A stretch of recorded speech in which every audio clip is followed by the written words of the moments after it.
After experiencing pain, it can be difficult to change your mindset to accept the good, but we cannot deny that kindness exists.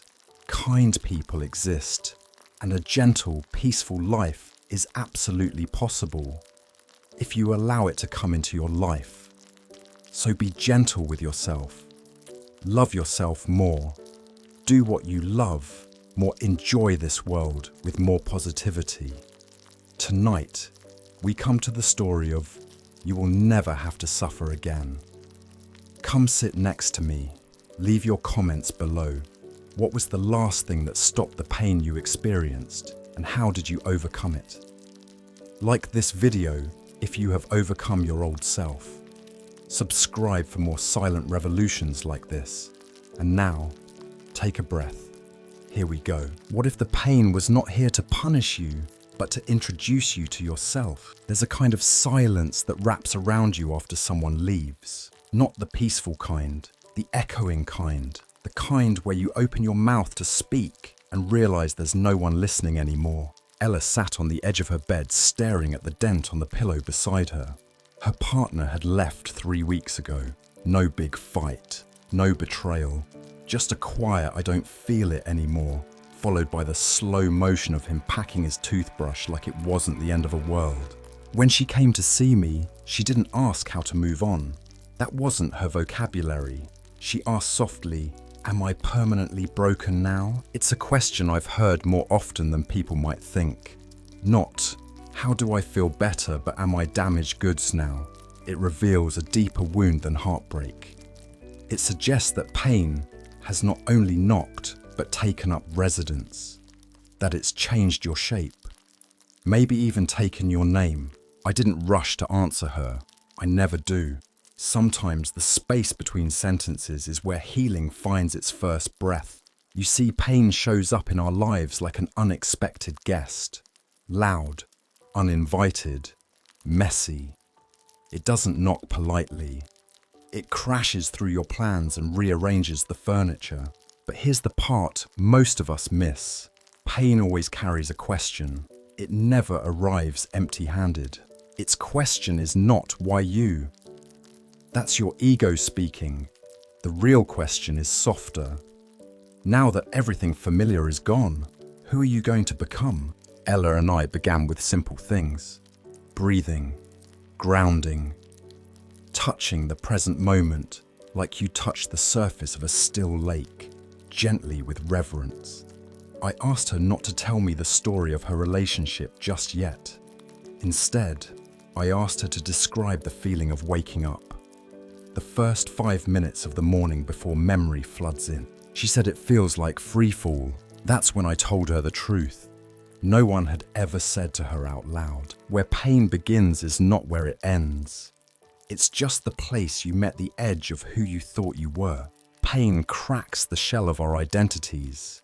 It tears through the illusions we've built for safety, like believing love means we'll never be alone again. Or that if we do everything right, nothing will fall apart. It's not cruel, it's honest. And it asks us, are you willing to meet the version of you that only suffering could introduce you to? We often believe healing is about returning to who we were before. But what if that's the wrong direction entirely? In ancient alchemy base, metals weren't just transformed by adding gold. They were purified by fire. Suffering, when held with care and patience, is the fire that burns away what is no longer you. It reveals something rarer underneath. Not because you deserved the pain, but because the pain revealed what was always quietly waiting beneath your survival, your essence. You can't go back, but you can go inward and then forward. When we avoid pain, distract from it, numb it, bury it, it doesn't dissolve. It simply waits. Pain has time. It will wait 10 years if it must. It will become fatigue, anxiety, perfectionism, or rage. But if we dare to sit with it, to feel it fully without flinching, something begins to soften. Pain isn't permanent, but our resistance to it can be. And that resistance is what makes the ache stretch longer than it ever needed to. One afternoon, after weeks of silent morning journaling and gentle walks, Ella and I met for tea at a bookstore. She'd grown quieter in the sessions, not numb but present. Like someone who's stopped asking the ocean why it has waves and started watching them instead. As we browsed, a stranger struck up a conversation about a book Ella was holding. They laughed. He smiled, then walked away. Nothing romantic, just human warmth. After he left, Ella turned to me with something shining in her expression. Not joy exactly, permission. She whispered, "I forgot people could still see me." That's the thing about pain. It narrows the lens until the only thing you see is the wound. But healing is not always loud or visible. Sometimes it's just realizing that you are still seen, still here, still you beneath all of it. Here's what I told her that day and what I'm whispering to you now. Maybe you were never broken. Maybe you were always becoming. You were not made to be untouched by life. You were made to transform, to feel deeply, to bend, not break. And even when you feel shattered like glass on tile, remember that the pieces still reflect light. There is no shame in pain. There is only the question it brings. And once you answer it, you do not return to who you were. You become someone who knows themselves more intimately than before. Someone who has sat with sorrow and made space for joy, to return not as a fix, but as a companion. Let this question stay with you tonight, not as a riddle to be solved, but as a companion to be listened to. What if the pain was not here to punish you, but to introduce you to yourself? Because where pain begins is not where it ends. It might just be where your real life finally begins. Pain visits. Suffering packs a suitcase and moves in only if you let it. James was a former soldier. He came back from deployment with one leg missing and 1,000 memories he couldn't quite speak of. What haunted him most wasn't what people could see, the prosthetic, the limp, but something stranger. A stabbing pain in a foot that no longer existed. Phantom pain, they called it. But to James, there was nothing phantom about it. It hurt. It burned. It made sleep impossible some nights. And it made him angry. Not just at the war, not just at his body, but at the absurdity of it all. How can something hurt, he once asked me, when it's not even there? It's a good question.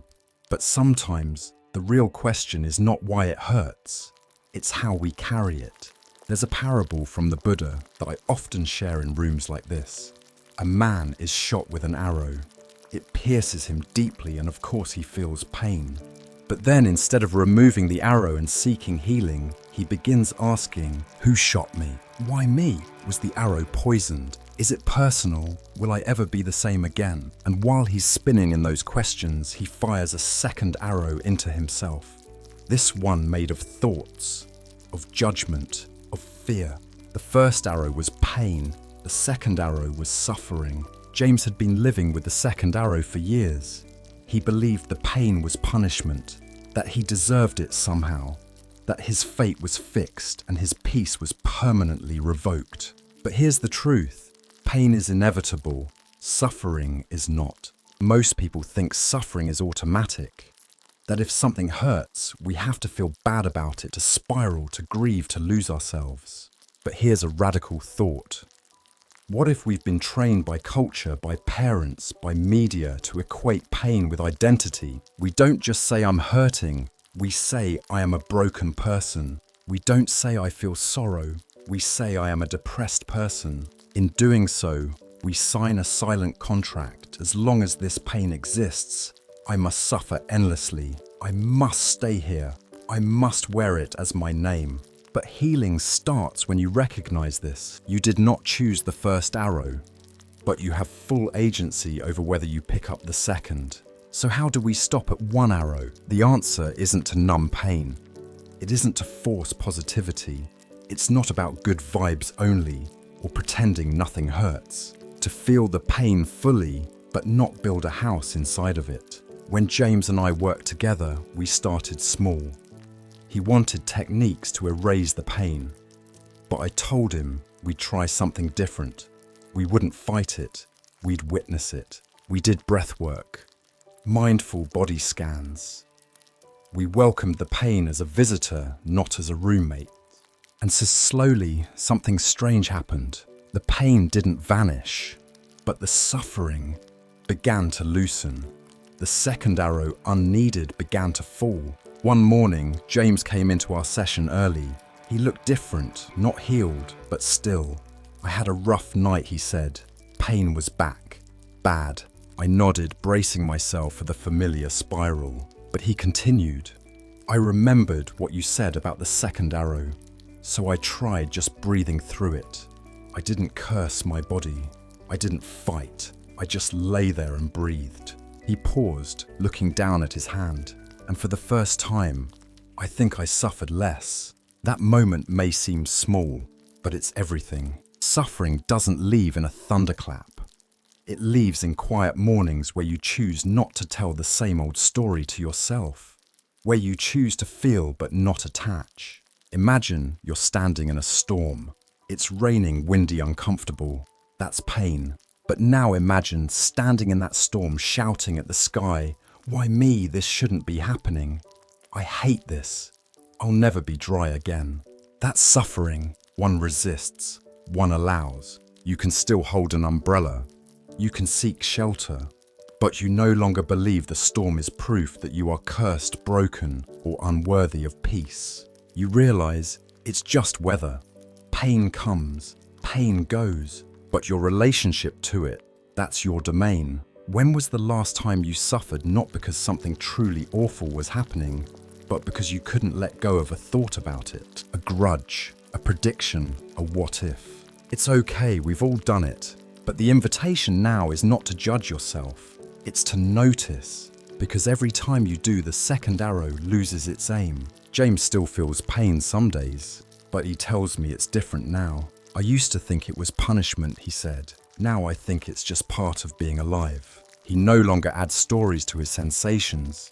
He no longer makes pain his name, and you can do the same. So if you're hurting right now, emotionally, physically, spiritually, pause, breathe, ask yourself, am I feeling the first arrow, or am I adding the second? Because pain will visit. But suffering only stays if you invite it in. How many tragedies did you rehearse that never came? Maya wasn't in pain. Not yet. Her scans were clear.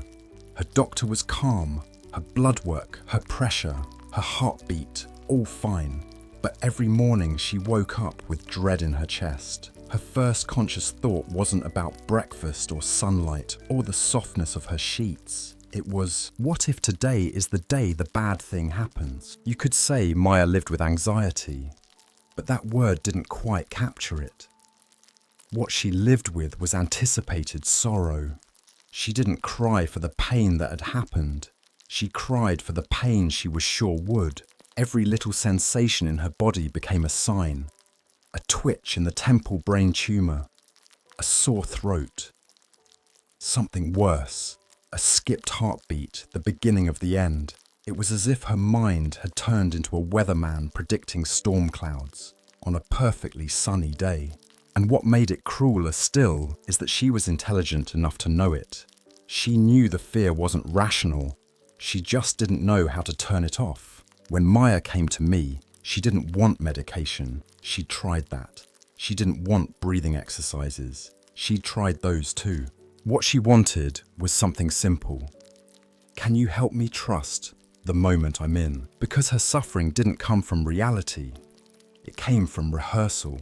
Every tragedy her body might endure had already played out not in hospitals, but in her thoughts. You see, the mind is a storyteller. It is wired for pattern recognition, threat detection, and prediction. That's how it helped our ancestors survive. But in a modern world, where not every unknown is a saber-toothed tiger, this same brain becomes a source of suffering. Not because it's broken, but because it's overprotective. The mind's job is to keep you safe, but safety and peace are not the same thing. There's a word for what Maya was experiencing: catastrophizing. It means imagining the worst possible outcome, not once, but again and again, until your nervous system behaves as if it's already happening. Catastrophizing turns minor discomfort into fatal threat. It confuses imagination with fact. Maya told me I know it's not happening, but it feels like it is. And that's the trap. Because once your body feels it, your mind takes it as proof. See, your chest is tight. That means the danger is real. Round and round it goes. But here's the truth I told Maya, and that I'll offer to you now. The fear is real, but the story isn't. And the way out begins with remembering that distinction. I didn't try to convince Maya to just relax. That never works. The mind doesn't let go of its predictions because you tell it to. It lets go because you observe them differently. So I gave her one instruction. Every time a fear shows up, don't debate it. Don't obey it. Just whisper, "That's a future. I'm in the present." It sounds too simple, but it works. It puts space between you and your imagination. It reminds you of where you actually are. Maya began doing it daily. When her throat felt dry, "That's a future. I'm in the present." When she Googled symptoms, "That's a future. I'm in the present." When she felt the anxiety building in her chest like a wave, "That's a future. I'm in the present." And over time, her body started to believe her. I asked Maya one day, if your 5-year-old niece came running up to you screaming that the sky was falling, would you yell at her or hold her? She blinked. I'd hold her, of course. Then why do you treat your own mind with anything less than tenderness? You see, the mind is not a villain. It's a frightened child. Loud, dramatic, desperate for safety, but not evil. And what it needs is not more logic. It needs less war. When you fight your thoughts, they grow stronger. When you fear them, they dig in. But when you witness them gently, they soften. Let your mind scream for a moment. Let it spin its stories. But don't jump in with it. Sit beside it. Whisper back, "Thank you for trying to protect me, but we are safe now." This isn't denial. It's discernment. It's the art of being here, not there. Weeks into our work, Maya sat across from me with tears in her eyes, but not the same kind. These were softer, lighter. She told me about a morning when the same familiar fear crept in, a twinge in her chest, followed by the mental spiral. But this time, instead of diving in, she put both feet on the floor, felt the carpet, and said out loud, "This is my life, not my mind's movie." Then she made coffee, listened to birds, let herself breathe. It still hurt, but it didn't own me. That's the shift. You don't have to delete fear.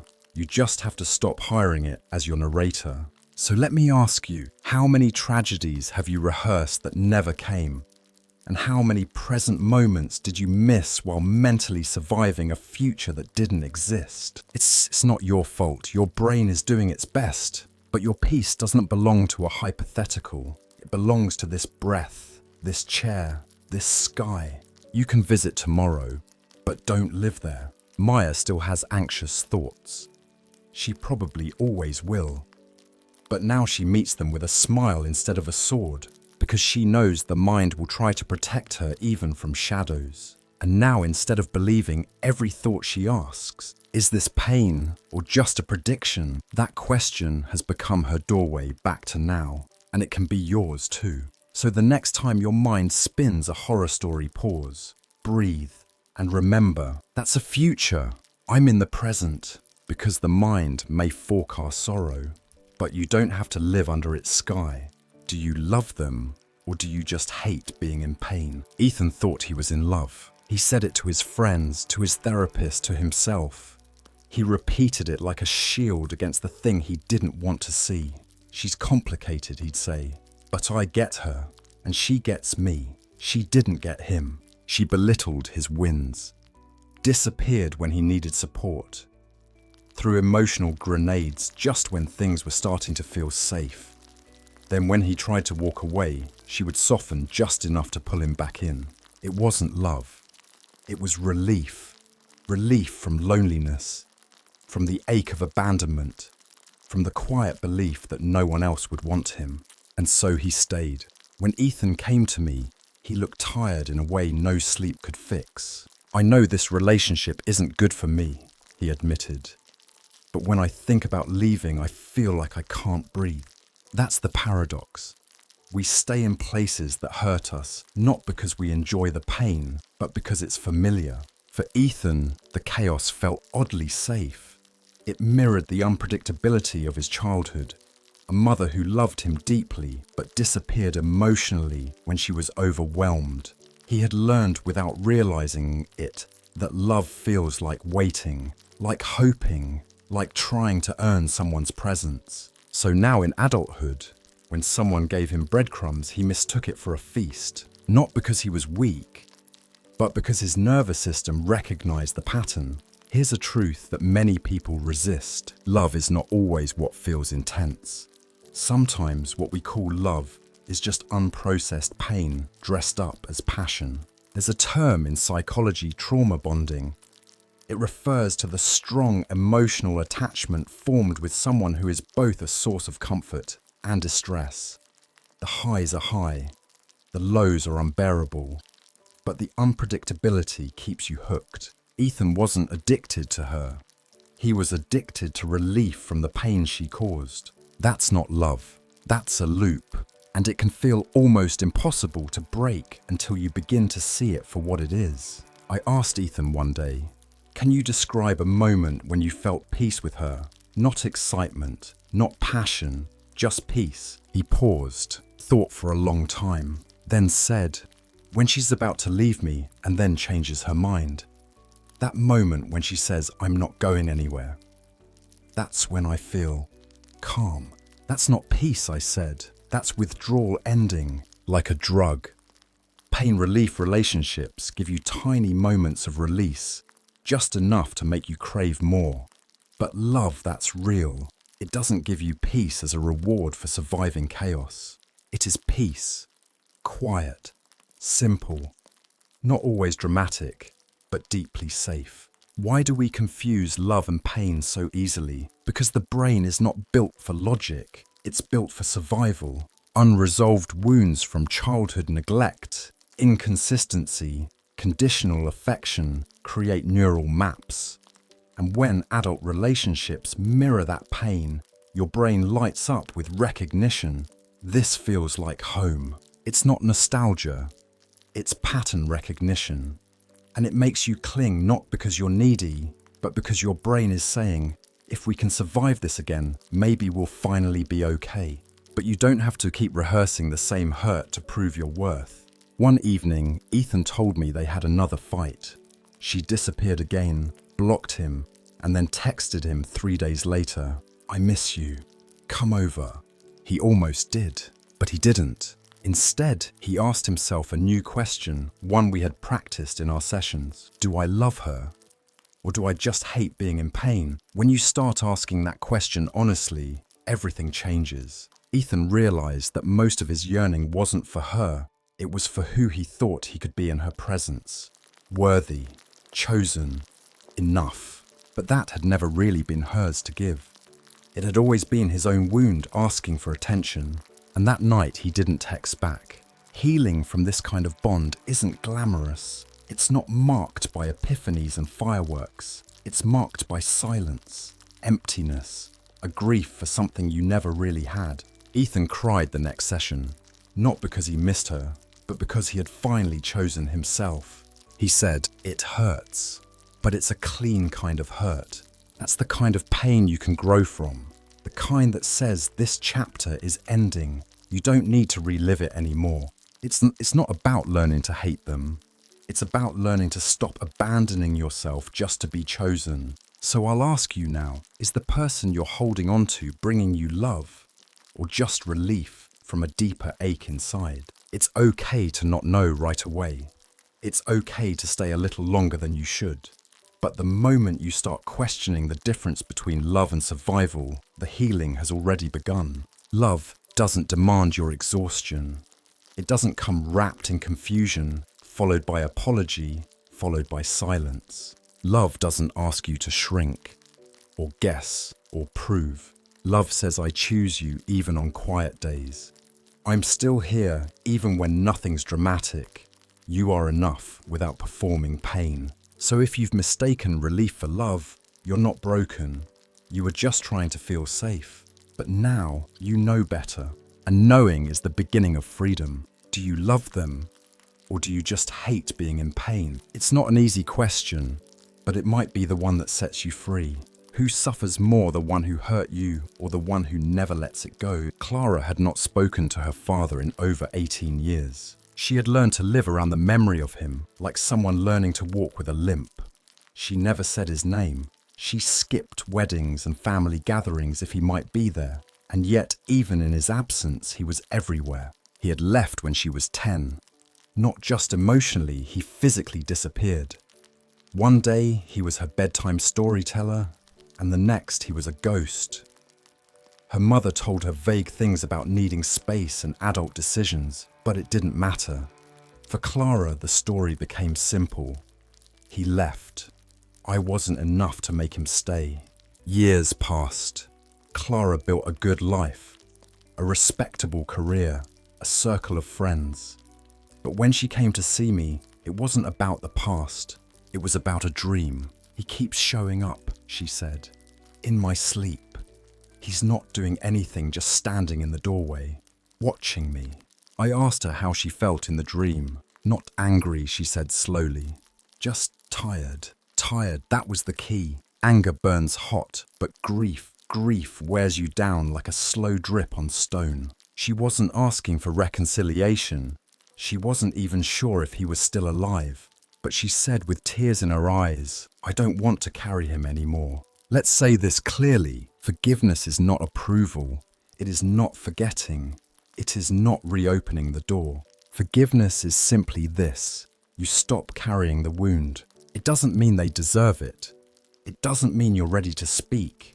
It doesn't mean the pain wasn't real. It just means you are tired of being the one still bleeding. There's an old saying in Buddhist circles, holding on to anger is like drinking poison and expecting the other person to die. But I prefer a quieter metaphor. Imagine dragging a chain behind you. Heavy, cold, loud. You've gotten so used to its weight that you forget it's not part of your body. You think, this is just how I walk now. But what if just for a moment you set it down? You'd feel lighter, yes, but you'd also feel grief. Grief for how long you carried it, for how long it shaped your posture, your pace, your path. Forgiveness is not joy, not at first. It's grief, and then slowly it becomes relief. I suggested something simple to Clara, not easy but simple. Write him a letter. Say everything. Don't hold back, but don't send it. She hesitated. What's the point then? The point, I said, is to give the pain a shape, so it doesn't just echo inside of you. She wrote the letter. 6 pages front and back. Rage, sorrow, longing, even love. A child's voice mixed with an adult's heartbreak. When she read it to me in session, her voice trembled but didn't break. At the end, she said softly, I forgive you, not because you asked, not because you deserve it, but because I don't want to hate you anymore. I don't want to hold this anymore. That was the moment her healing began. Your nervous system doesn't know the difference between memory and presence. Every time Clara remembered her father with resentment, her body prepared for war, tight chest racing, heart cortisol rising. Not once. Every time. She was being rewounded by a man who hadn't touched her in decades. That's why forgiveness isn't for the offender. It's for the body that keeps flinching, the mind that keeps replaying, the spirit that's grown tired of being angry. Forgiveness says, you no longer have power over how I feel in this moment. You are a character in my past, not the narrator of my present.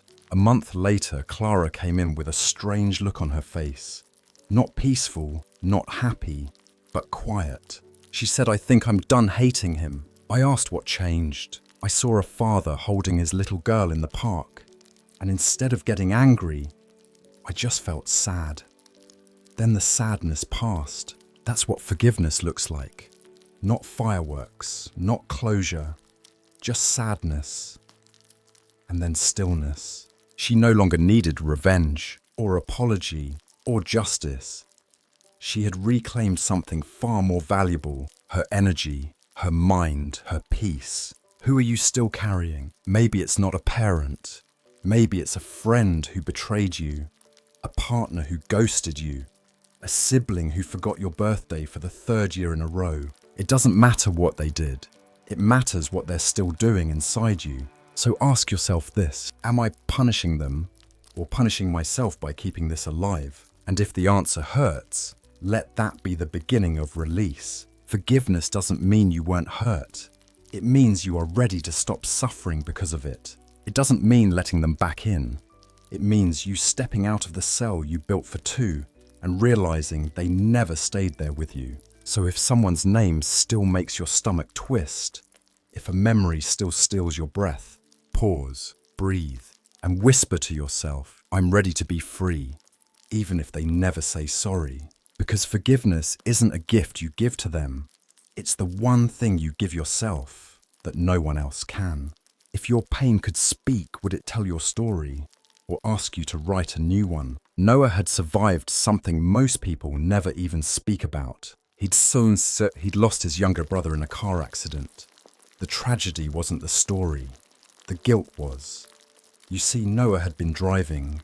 It wasn't his fault. Not by the police report. Not by the witnesses. Not even by his parents.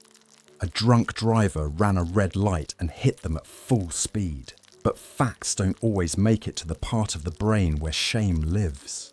By the time Noah sat across from me years later, the accident was long behind him, legally at least. But emotionally, he relived it every day. I tell myself the same thing over and over, he said. If I had taken a different route, if I'd waited 5 more seconds. I asked him what he hoped to gain by repeating that story. I don't know, he whispered. Maybe if I keep hurting myself with it, I'll finally pay the debt. That's when I gently said what he'd never been told before. Maybe it's not your guilt that's hurting you. Maybe it's the story you keep using to survive it. Humans are storytelling creatures. It's how we make sense of the senseless. But when something traumatic happens, the mind doesn't just record it, it interprets it. And the interpretation often sounds like this: it was my fault. This always happens to me. I should have seen it coming. I don't deserve peace until I've suffered enough. These aren't just thoughts. They become scripts. And over time, they form the stage where we perform our lives. Noah wasn't in physical danger anymore. But every time he told himself that version of the story where he was the villain in his own tragedy, he reopened the wound. Not because he was broken, but because he didn't know he was allowed to write something new. In narrative therapy, we don't try to erase memories. We don't rewrite the past, but we shift the meaning. We ask, what part of the story are you centering? Who told you that this was your fault? What truth has been waiting in the background to be heard? Pain often chooses the loudest chapter and builds your identity around it. But what if your life is not a headline? What if it's a full book and the page you're stuck on is only one paragraph in 1,000? I gave Noah a task. Write the story again, I said. But this time, write it like you're not the one to blame. Write it like you're someone you love. At first he resisted, but that's not how I feel. I nodded. I'm not asking you to lie. I'm asking you to try on a new angle, just for one page.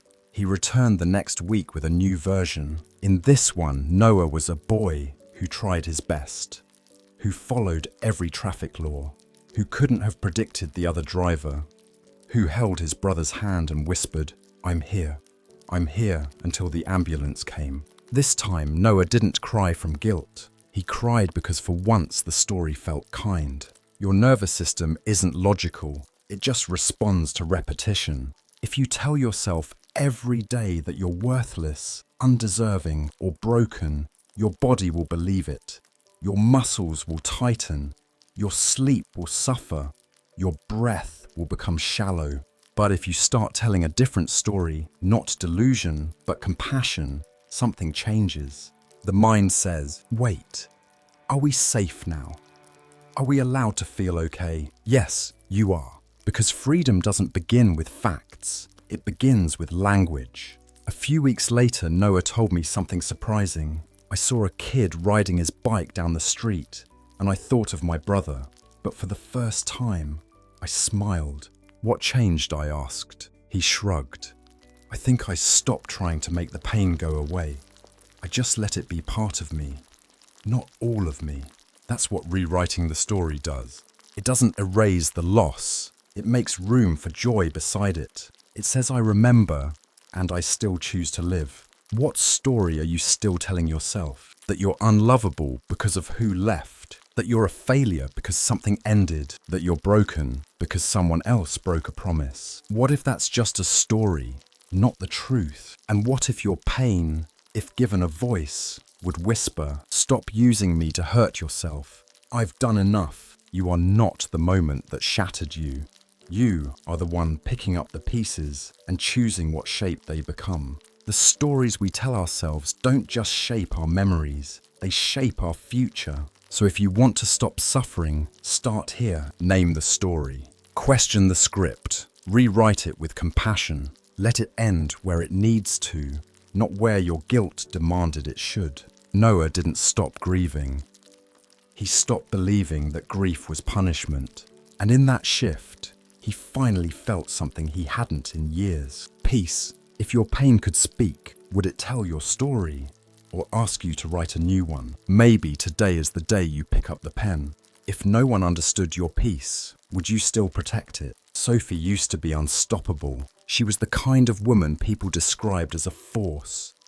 Always saying yes, always showing up, always solving someone else's crisis. She wore stress like a medal of honor. Her calendar was packed. Her emails always answered her to-do lists, never empty. But then one day something inside her said no, not to anyone else but to her. She stood in her own kitchen, holding her phone, staring at yet another text asking for a favor she didn't have energy for. And instead of replying, sure she did something radical, she left the message unread. She put the phone down and she sat in silence. No music, no scrolling, no productivity hacks. Just her, a cup of tea, and the unfamiliar rhythm of nothing. Sophie came to me a few days later, almost embarrassed. "I think I'm burning out," she said. "But the weird thing is, I'm not in crisis. I'm just really, really tired." I nodded. Tired isn't a flaw. It's often the first language of healing. She looked confused. But shouldn't I do something to fix it? That's the cultural wound talking. We've been taught that healing must be dramatic, that it must come with visible milestones, inspiring captions and before and after photos. That to be worthy of rest, we need to collapse first. But what if healing doesn't come in fire?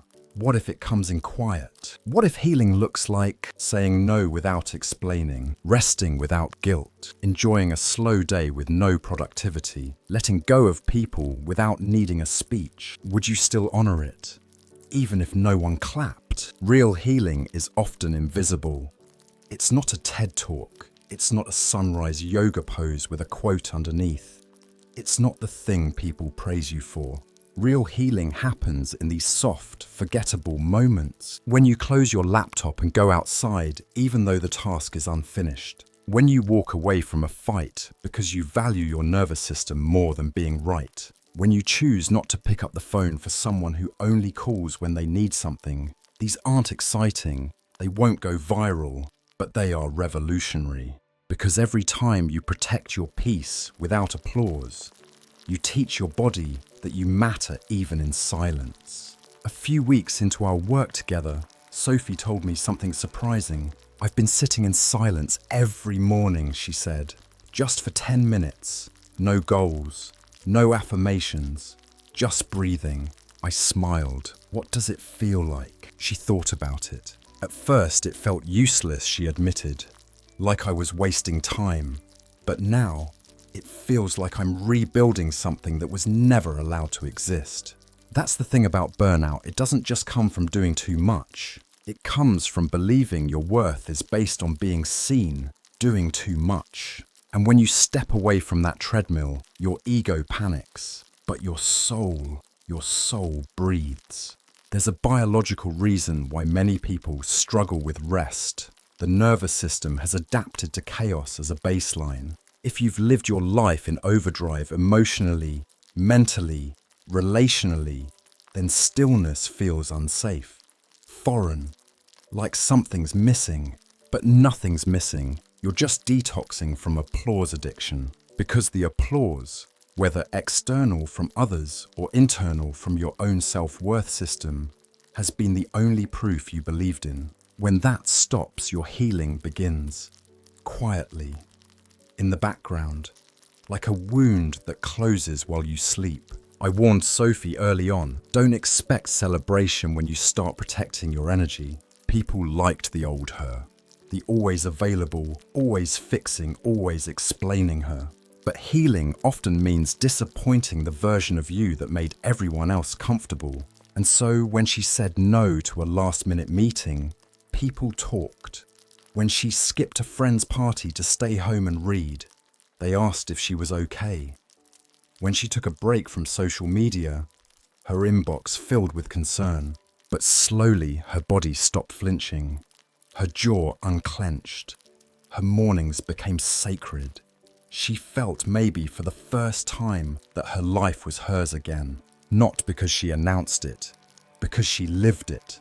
Let me ask you, if no one knew about your healing, would you still commit to it? If you didn't post about it, didn't get praise for it, didn't receive applause, would you still walk away from what hurts? Would you still sit in silence when the world shouts? Would you still protect your peace like it was priceless? Because it is. And the moment you stop trying to prove you're healing, you actually begin healing. Sophie is still quiet these days, still slower than before, still not back to her old self. And that's the point. She doesn't want the old self back. She wants the new one, the one who rests, the one who doesn't explain her boundaries, the one who doesn't need to shine to feel worthy. And most importantly, she's no longer exhausted, because now she finally understands. Healing doesn't ask for applause. It asks for honesty and space and softness. So, if you're quietly changing, if no one's cheering, if it feels like no one notices, good, that means it's real. If no one understood your peace, would you still protect it? Let that be the standard. Not how loud it looks, but how quiet it feels. Do you want peace?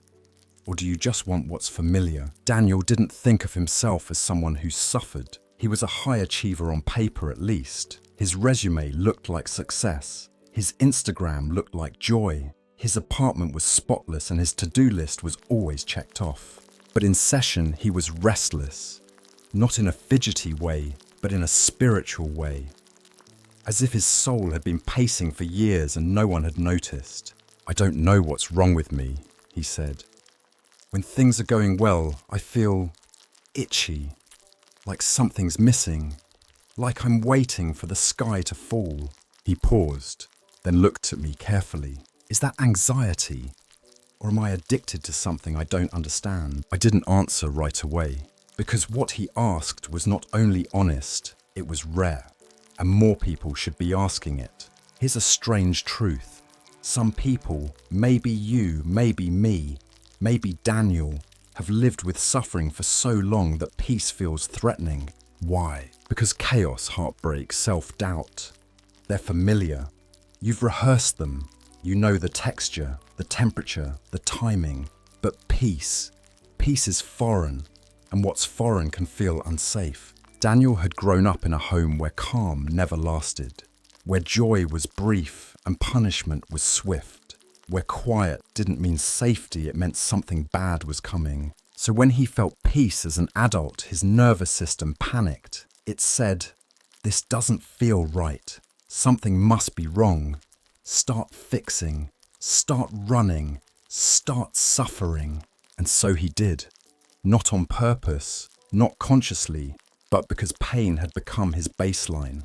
The human brain is built for survival, not happiness. That means it favors predictability over well-being. You might logically want peace, But if your body is wired to associate pain with home, your system will chase what's familiar, even if it hurts. This is how people re-enter toxic relationships, stay in high-stress environments, sabotage calm with unnecessary drama, reject kind partners in favor of emotionally unavailable ones. It's not because they don't want happiness, it's because suffering feels like the known. But just because it's familiar doesn't mean it's true, or right, or necessary.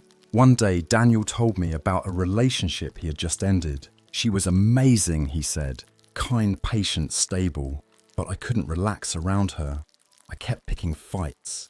I kept finding reasons to feel off. What did you feel when things were quiet between you, I asked. He hesitated, like I didn't matter.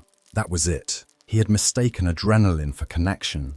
And when calm showed up, he interpreted it as rejection, not because she made him feel that way, but because his body had learned love is unstable. If it's not chaotic, it's not real.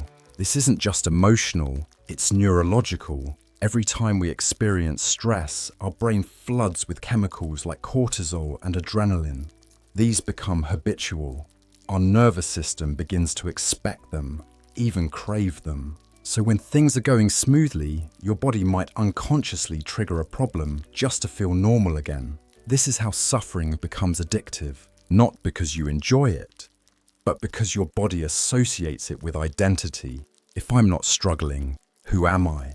If I stop fixing things, will I still matter? If no one needs me, do I still exist? I asked Daniel to try something new. When you feel peace, don't try to enjoy it. Just try to survive it. He laughed. That sounds backwards. But it's not, I said. You're used to surviving chaos. Now try surviving calm. So he did, slowly. He sat with the quiet. He observed the urge to cause drama without acting on it. He watched his impulse to interpret calm as loneliness and labeled it as history, not fact. Over time, he stopped picking fights. He stopped chasing emotional adrenaline. He stopped needing suffering to feel like himself. One day, Daniel walked in with a strange look, relaxed but alert.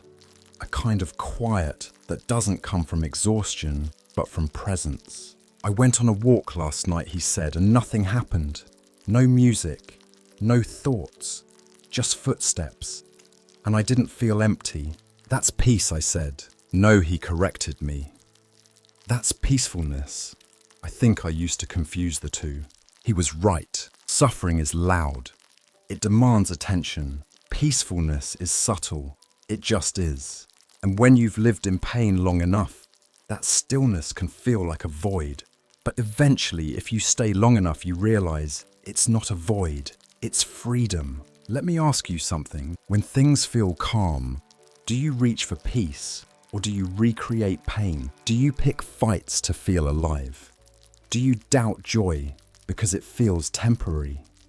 Do you reject stillness because you were taught that suffering makes you significant? These aren't flaws, they're patterns, and patterns can be rewritten, but only if you're brave enough to sit in the silence, long enough to remember it's not punishment. Suffering can become a home, but peace is a homecoming. Daniel didn't stop feeling anxious overnight. He stopped believing that anxiety meant something was wrong. He didn't force joy. He just stopped running from calm. And in doing so, he learned the most radical lesson of all. Peace is not the absence of struggle. It's the presence of trust, even when nothing exciting is happening. So, if you've confused chaos for connection, if you've mistaken suffering for identity, you're not broken. You're just wired for a story that no longer fits. And the moment you ask, do I want peace or just what's familiar, you've already begun rewriting the ending. What if your fear was just love in armor? Alyssa had done all the right things. She'd read the books, listened to the podcasts, written forgiveness letters, said the mantras, smiled through tears, and yet she still couldn't sleep without checking all the doors 3 times. She still flinched when someone raised their voice. She still froze at unexpected touch, even from people she loved. "I've done so much work," she said to me, frustrated. "Why is my body still acting like I'm not safe?" That's when I gently said what nobody had told her. Because your mind might know the war is over, but your body hasn't gotten the message yet. Your nervous system is ancient. Long before you had language, it was there. Long before you knew how to think about safety, your body already knew how to scan for danger. That's not a flaw, that's a gift. But like all gifts left unexamined, it can turn into a burden. When you've been through trauma, whether it's loud abuse, neglect, violence, or quiet emotional inconsistency, chronic stress, your nervous system learns to expect danger. It gets stuck in on mode. That means even when you're in a new situation with new people with no threats in sight, your body still behaves like it's at war. Your shoulders tense before your thoughts catch up. Your breath shortens before the danger is even real. Your heart races before your brain can say it's okay now. This is not dysfunction. This is memory, somatic memory, the kind that doesn't use words. There's a reason why so many survivors feel like they're crazy when their environment has changed, but their reactions haven't. Because healing isn't just mental, it's physical. It lives in your fascia, your breath, your gut, your posture. This is why someone can understand their trauma, forgive the people involved and still feel triggered. Your body is the final frontier of healing, and the body doesn't speak in logic. It speaks in tension, flinching fatigue, restlessness. But here's the good news. If the body learnt the trauma, it can also learn safety. I introduced Alyssa to a practice that had nothing to do with talking. I didn't ask her to explain what happened. I didn't ask her to relive her past. Instead, I asked her to lie down, to feel her back fully supported by the floor, to close her eyes and bring attention to the back of her heart, the place where emotion hides when it's not allowed to leave. I said gently, "Can you feel the ground holding you? Can you let go by 5%? At first she didn't move. Her body didn't trust me yet. But 5 minutes in, I saw it happen. One shoulder dropped. Her jaw unclenched. Her breath deepened. She opened her eyes, stunned. I think that's the first time I've exhaled fully in years. That was the beginning. You may have been taught to view your reactions as irrational. You're too sensitive. You're overreacting. You need to get over it. But what if your body wasn't being dramatic? What if it was being devoted? What if every flinch, every tear, every tension was your body saying, "I love you so much, I'll never let this happen again"? That hypervigilance isn't weakness, it's protection. And when you see your body through that lens, not as a betrayer, but as a guardian, everything changes. You stop fighting it, and you start listening. Alyssa didn't fix herself in one session. Real healing isn't fast, it's layered. We worked with simple somatic tools, noticing sensations without judgment, breathing into areas of tightness, moving the body in ways that say, "We're safe now." Practicing stillness, not as avoidance, but as integration. Sometimes she cried, sometimes she laughed, sometimes she got bored. That's all part of it. Healing the body is less like therapy and more like retraining a wild animal with patience, presence, and zero punishment. Months later, Alyssa came in with a quiet smile. She said, "I walked into a room yesterday where someone shouted, and I didn't flinch, I didn't freeze, I just stood there and breathed." She paused, touched her chest. My body didn't try to disappear, it just stayed. That moment might sound small to someone else. But if you've lived in a body that was always scanning for threats, you know that moment is revolutionary. Let me ask you now, not your mind, but your body. Are you still waiting for danger that's no longer coming? Do you sleep with one eye open? Do you smile to stay safe, not to connect? Do you scan every silence for the beginning of pain? If so, know this, you are not broken. You are trained, and training can be undone.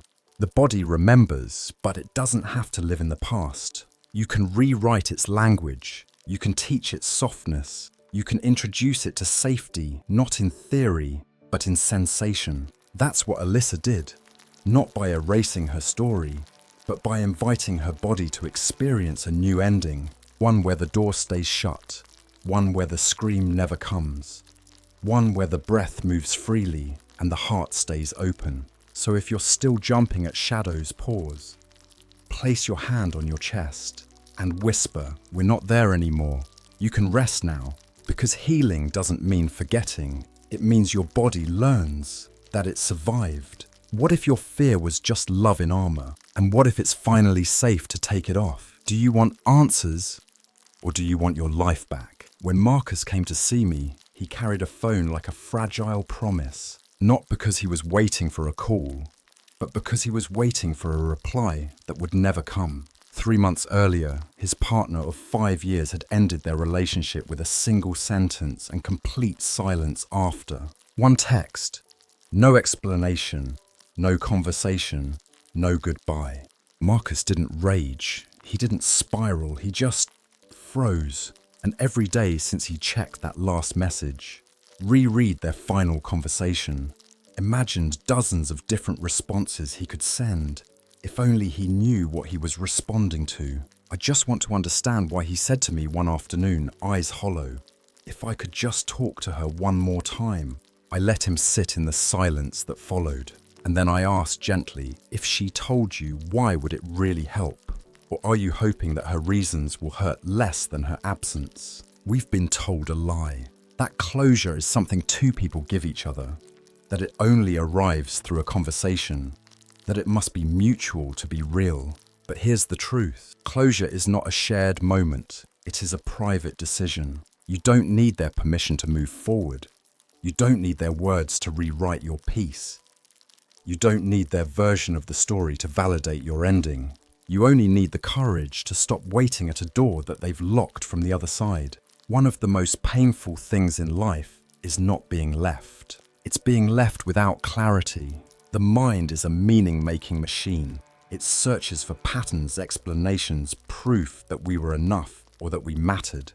When someone walks away without a word, it feels like we've been left in an unfinished sentence. But what we often miss is this. Silence is a sentence. It says, "I'm not willing to offer you what you seek."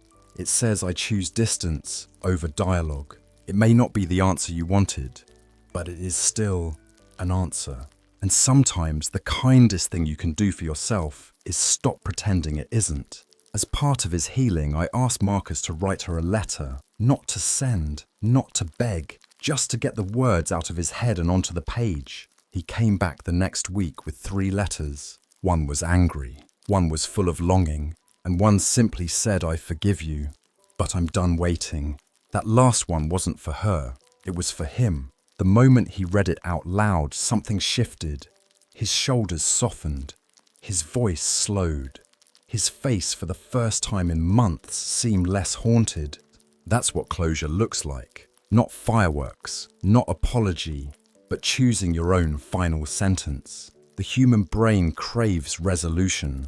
It doesn't like unfinished stories. This is why we reread texts, replay moments, and analyze silences like they're coded messages. But what we're really doing is this. We are trying to replace pain with explanation. We believe that if we understand, we will stop hurting. But most of the time, the explanation doesn't heal us. It only delays the grief. Because the truth is rarely satisfying. It's usually messy, incomplete, or selfish. And so the real power lies not in knowing why they left, but in deciding that you no longer need their reason to build your future. Marcus eventually did something symbolic. He bought a small wooden box. Inside, he placed a printed screenshot of their last message, the 3 letters he never sent, a small stone from the beach where they first met. Then he buried the box beneath a tree near his apartment. "I needed a ritual," he said, "not to erase her, but to honor that chapter and close it." He didn't wait for her to reach back out. He didn't wait for the words that never came. He gave himself the gift of release. That's self-closure, not needing the other person to finish what they already abandoned. Weeks later, Marcus told me something quietly beautiful. "I woke up this morning," he said, "and realized I hadn't checked my phone." He paused, smiling slightly. I didn't realize how much space her silence had taken up. That's the irony of closure. We don't always need more words. We need less obsession. And the loudest healing is the moment we stop waiting. Who are you still waiting for? What reply, explanation, or apology have you placed your healing on hold for? Let me ask you, do you want answers? Or do you want your life back? One is about control. The other is about freedom. Are you healing? Or are you still arguing with reality? Maria came to me after her surgery with a question she didn't know how to voice out loud. It wasn't, why did this happen to me? It wasn't, will I be okay? It was something quieter, heavier. I don't recognize myself anymore, she whispered. She had survived breast cancer. The treatments had been successful. The doctors were hopeful. Her family celebrated. But Maria wasn't celebrating. She was grieving not just the illness, but the identity that vanished with it. I used to feel beautiful, she said. Strong, whole. Now I look in the mirror and feel like something sacred has been removed. She wasn't asking for pity. She was asking for peace. But what stood in the way wasn't pain. It was resistance. There's a kind of pain that doesn't come from wounds, but from wrestling with the truth of the present. Maria's suffering didn't come from the scar on her chest. It came from the comparison in her mind, from the image of who she used to be, who she thought she had to be, who the world expected her to return to. I want to go back, she said, and I answered gently, back no longer exists.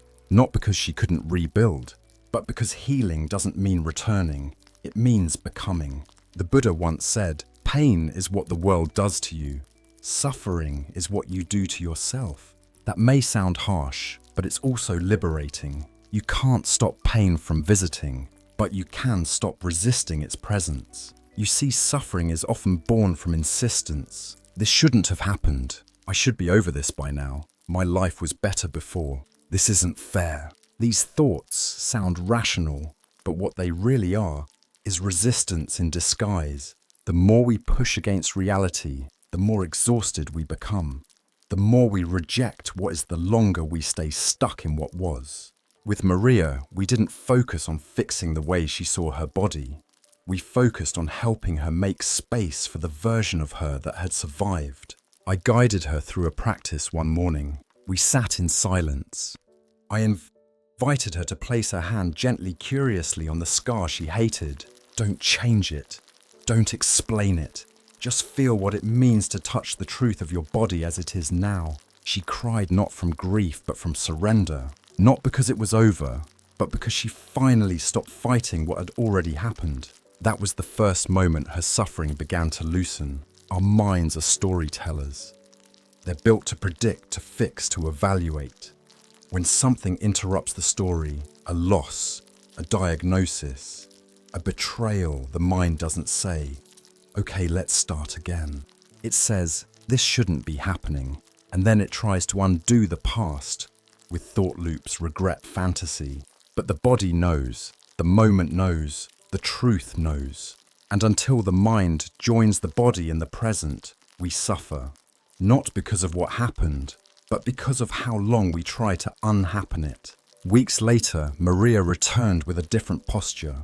Not more confident, but softer, quieter, like someone who had stopped sprinting against a wind that wasn't going to stop blowing. I realized something she said. My body didn't betray me, it protected me. She took a breath, and I kept resisting the very thing that saved my life. That's the paradox. We suffer when we fight what rescued us, when we demonize the cost of survival, when we define ourselves by the things we lost, not the strength we built to carry that loss. Maria told me about a morning she spent sitting at her kitchen table drinking tea. No music, no distraction, just me, the window, and the tea. I asked what made it special. She smiled. For the first time in months, I wasn't thinking about how things should be. I was just there, grateful, present. That's the moment when healing quietly arrives, not with a trumpet, but with stillness. Not when everything is fixed, but when you stop arguing with what already is. So let me ask, are you healing Or are you still arguing with reality? Are you still fighting what's already happened? Still bargaining with what cannot be undone? Still carrying the grief of a version of life that no longer exists? What would happen, not if you gave up, but if you gave in? What would happen if you whispered to yourself, I don't have to like this, but I don't have to fight it anymore? Would your heart have room to breathe again? Maria is still healing, not by undoing the past, but by surrendering her war with it. She didn't become the person she was before. She became more. What if the life beyond suffering was already here waiting for you to notice? Elliot lived in the quiet part of town. The kind with crooked mailboxes, willow trees, and cats that wandered from porch to porch like they owned every doorstep. He'd retired 3 years ago, left behind the endless meetings, performance reviews, and late-night work emails. Most people expected him to travel or take up hobbies. Instead, Elliot began doing nothing. He sat on his porch in the mornings, read poetry aloud to no one, walked without earbuds, made tea with too much intention, and every once in a while, he talked to birds as if they might answer. When I visited him, I was still in the middle of my own healing. I told him about all the things I was working through, childhood wounds, relationship ruptures, questions that had no end. Elliot didn't give me advice. He just looked out at the trees, smiled softly and said, you know, most people aren't trapped by life. They're just stuck in the idea that they're not free. We are taught almost everywhere that freedom is something to earn, that it will arrive after one more breakthrough, one more apology, one more therapy session, one more book retreat or ritual. We believe that healing is a staircase and freedom waits at the top. That if we just work hard enough, think deeply enough, process long enough, we'll finally be released. But what if that's not how it works? What if healing doesn't make you free? It simply reminds you that you already are. There's a strange kind of peace that arrives when you realize you don't need to become someone else to be whole. You don't need to resolve every wound to be worthy. You don't need to have all the answers to be free. Most of our suffering doesn't come from what's happening right now. It comes from the mental burden of chasing a version of ourselves that doesn't exist yet. The flawless one, the healed one, the unbothered one. But freedom is not an upgrade. It's a return to presence, to softness, to what's already here. One morning we sat on his porch as the sky slowly turned from grey to soft gold. I asked him, how do you know when you've healed? He didn't answer. He just reached into his shirt pocket, took out a small feather and placed it on the porch railing. Then he said, almost to himself, sometimes healing doesn't look like anything. It just feels like nothing's chasing you anymore. And that was it. That was the moment I finally understood. We spend years trying to escape pain, but what we really want is to stop running. Even when your body calms down, even when your life is safe, the mind will keep asking, what's next? What's missing? What haven't I fixed yet? That's not because you're broken. It's because the mind was trained in restlessness. But the soul is patient. It waits for you to come home. And home is not a perfect life. Home is the part of you that remembers stillness is your natural state. You are not a problem to solve. You are a presence to return to. Before I left his porch that final day, Elliot handed me an envelope. Read this when you're tired of searching, he said. Inside was a letter written to himself. Dear me, you've travelled far enough. You can stop now. You are not behind. You are not late. You are not lost. You're just here. And that's all you've ever needed to be. I never forgot that. Sometimes when the noise in my mind is too loud, I read it again and again until the silence inside me rises up and whispers, you're already free. You don't have to go off-grid to find peace. You don't need a porch, a feather, or a wise old man. But you do need to pause long enough to notice that nothing is chasing you anymore except old habits. Try this. Sit somewhere quiet. Place a hand on your chest. Say softly, in this moment, there is nothing to fix. Let that be true for just one breath, then another, not forever, just for now. That's enough. That's how freedom begins. So I'll ask you, not as a prompt, but as a door, what if the life beyond suffering was already here waiting for you to notice? Would you slow down long enough to hear it breathe? Would you trust that nothing extraordinary needs to happen for you to be okay? Would you let go of the chase? Not because you've given up, but because you've arrived. Elliot still sits on his porch, still talks to birds, still smiles at nothing in particular. He's not seeking, he's not fixing, he's not fighting. He's just here. That's not failure, that's not escape, that's freedom. And it's already within you even now, even if you still feel the ache, even if the story isn't finished. Because freedom doesn't wait until the ending. It lives in the breath between thoughts, the space between expectations, the pause between noise. You are already free. You always were. What if the life beyond suffering was already here waiting for you to notice? Let that question rock you to sleep. Let it follow you into your dreams. Let it be the last thing you hear tonight. Not as a hope, but as a truth, finally remembered. The end of suffering is not in the future. It is in the choice you make right now. You have arrived, not at perfection, not at completion, but at something far more precious: awareness. Over 12 parts we've peeled back the layers of suffering, not to eliminate pain, but to understand it. Not to numb what hurts, but to see it clearly, hold it kindly, and let it go when it's ready. This has never been a guide to becoming untouchable. It's a guide to becoming real, even in your softness. Let's take one last slow walk through what we've learned. Pain is not the end of you. It's the threshold, the beginning of deeper self-knowledge, the place where the illusion breaks and the truth begins. What if the pain was not here to punish you, but to introduce you to yourself? The second arrow, the one you fire at yourself, is the one you can choose to stop using. Pain visits, but suffering unpacks its bags only if you allow it to stay. Pain visits. Suffering moves in only if you let it. You suffered most not from what happened, but from what you imagined might happen. Your mind is not your enemy, but it needs to be questioned. How many tragedies did you rehearse that never came? Sometimes we don't cling to people because we love them. We cling because they distract us from our own ache. The deeper question is, what are you actually craving? Do you love them, or do you just hate being in pain? Forgiveness isn't forgetting. It's unburdening.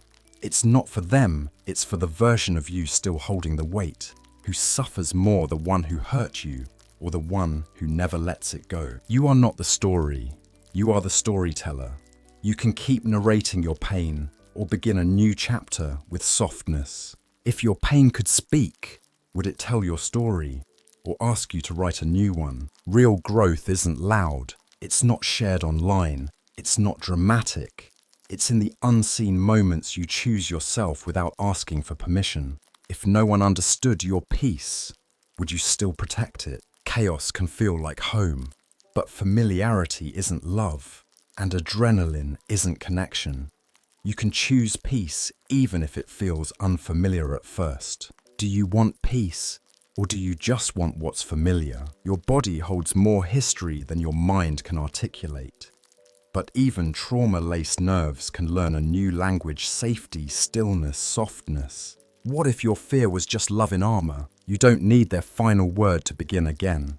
You don't need their apology to set yourself free. Closure is something you can give yourself. Do you want answers, or do you want your life back? It's not the event that hurts most. It's the resistance to what's already happened. When you stop wrestling reality, your healing begins to breathe. Are you healing, or are you still arguing with reality? You were never broken, just temporarily distracted from the truth. There is nothing to chase. There is only now, and the freedom that has always been here. What if the life beyond suffering was already here waiting for you to notice? So now, dear soul, rest, not because you finished anything, but because you don't need to carry so much anymore. You have grieved, you have questioned, you have softened. And now in this moment, you're allowed to live from a place that doesn't ask you to suffer for your worth. Let these words stay with you like a quiet lullaby. You will never have to suffer again. The moment you stop believing that suffering is who you are already whole, already free, already home. Just be here. Just be